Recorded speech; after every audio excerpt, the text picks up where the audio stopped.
ಮಹಿಳಾ ಸರ್ಕಾರಿ ನೌಕರರಿಗೆ ಗುಡ್ ನ್ಯೂಸ್ ಸಿಕ್ಕಂತಾಗಿದೆ. ಸರ್ಕಾರದಿಂದ ಮಹಿಳಾ ನೌಕರರಿಗೆ ಬಂಪರ್ ಗಿಫ್ಟ್ ನೀಡಲಾಗಿದ್ದು, ಮಾತೃತ್ವದ ರಜೆಯಲ್ಲಿ ಐತಿಹಾಸಿಕ ಬದಲಾವಣೆಯನ್ನು ಮಾಡಲಾಗಿದೆ.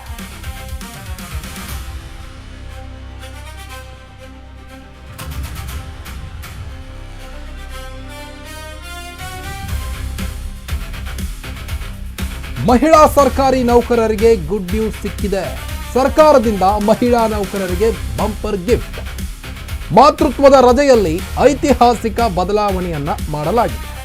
3ನೇ ಮಗುವಿನ ಹೆರಿಗೆ ರಜೆ 1 ವರ್ಷ ವಿಸ್ತರಣೆ ಮಾಡಲಾಗಿದ್ದು, ಈ ಗಿಫ್ಟ್ ಘೋಷಣೆಯನ್ನ ನಮ್ಮ ಕರ್ನಾಟಕದಲ್ಲಿ ಮಾಡಿಲ್ಲ. ಬದಲಿಗೆ ನಮ್ಮ ಪಕ್ಕದ ರಾಜ್ಯ ತಮಿಳುನಾಡಿನಲ್ಲಿ ಮಾಡಲಾಗಿದೆ. ತಮಿಳುನಾಡು ಸಿಎಂ ವಿಜಯರಿಂದ ವಿಶೇಷ ಘೋಷಣೆಯನ್ನ ಮಾಡಲಾಗಿದ್ದು, ಏನಿದು ತಮಿಳುನಾಡು ಸರ್ಕಾರದ ಹೊಸ ಘೋಷಣೆ ಅಂತೀರಾ? ಸರ್ಕಾರದಿಂದ ಮಹಿಳಾ ನೌಕರರಿಗೆ ಇದು ಬಂಪರ್ ಗಿಫ್ಟ್. ಒಂದು ಕಡೆ ಮಾತೃತ್ವದ ರಜೆಯಲ್ಲಿ ಐತಿಹಾಸಿಕ ಬದಲಾವಣೆಯಾಗಲಿದೆ. ಅಂದರೆ 3ನೇ ಮಗುವಿನ ಹೆರಿಗೆ ಸಮಯದಲ್ಲಿ 1 ವರ್ಷ ವಿಸ್ತರಣೆ ಮಾಡುವಂಥ ಸಾಧ್ಯತೆ ಇದೆ ರಜೆಯನ್ನು.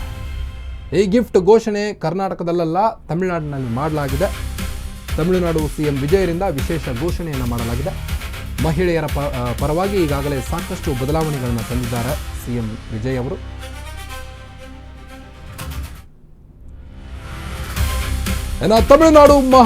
ತಮಿಳುನಾಡು ಮಹಿಳಾ ಸರ್ಕಾರಿ ನೌಕರರಿಗೆ ಬಂಪರ್ ಗಿಫ್ಟ್ ಇದೆ.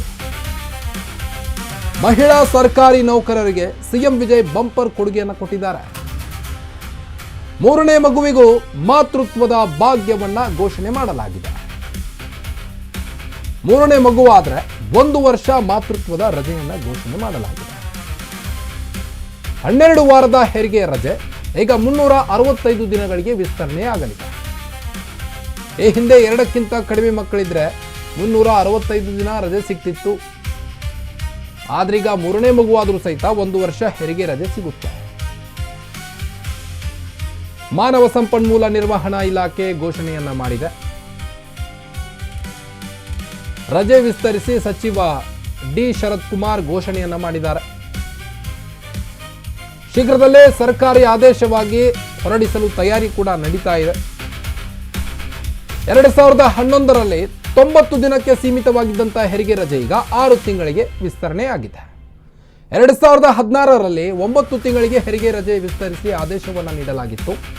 2021ರಲ್ಲಿ ಎಐಡಿಎಂಕೆ ಡಿಎಂಕೆ ಸಮ್ಮಿಶ್ರ ಸರ್ಕಾರದಲ್ಲಿ 1 ವರ್ಷಕ್ಕೆ ವಿಸ್ತರಣೆಯಾಗಿತ್ತು. 2ಕ್ಕಿಂತ ಕಡಿಮೆ ಇರುವ ಮಕ್ಕಳಿಗೆ ಈ ನಿಯಮ ಅನ್ವಯಿಸುತ್ತಿತ್ತು. ಆದ್ರೀಗ 3ನೇ ಮಗುವಾದರೂ ಸಹಿತ 1 ವರ್ಷ ಹೆರಿಗೆ ರಜೆ ಸಿಗಲಿದೆ.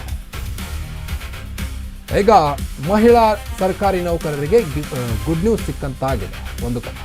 ಮತ್ತೊಂದು ಕಡೆ ಈ ಒಂದು ಆದೇಶವನ್ನ ನಮ್ಮ ಸರ್ಕಾರ ಅಂದ್ರೆ ಡಿ ಕೆ ಶಿವಕುಮಾರ್ ಅವರ ಸರ್ಕಾರವು ಕೂಡ ಮಾಡುತ್ತಾ ಅನ್ನೋದು ಸದ್ಯಕ್ಕೆ ಎಲ್ಲರಲ್ಲೂ ಕುತೂಹಲ ಮೂಡಿಸ್ತಾ ಇದೆ.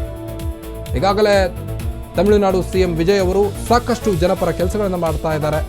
ತಮ್ಮ ಪ್ರಣಾಳಿಕೆ ತಕ್ಕಂತೆ ಎಲ್ಲವನ್ನೂ ಕೂಡ ಈಗ ಜನರಿಗೆ ನೀಡ್ತಾ ಇದ್ದಾರೆ ಸಿಎಂ ವಿಜಯ್ ಅವರು. ಮಗುವಿನಿಂದ ಹಿಡಿದು ಮಹಿಳೆಯರಿಗೆ ಹಾಗೂ ಹೊಸದಾಗಿ ಮದುವೆ ಆಗೋರಿಗೆ ಹೀಗೆ ಅನೇಕ ಭಾಗ್ಯಗಳನ್ನು ನೀಡ್ತಾ ಇದ್ದಾರೆ. ಅದರ ಮಧ್ಯೆ ಈಗ ಮತ್ತೊಂದು ಗುಡ್ ನ್ಯೂಸ್ ಕೊಟ್ಟಿದ್ದಾರೆ ಮಹಿಳೆಯರಿಗೆ.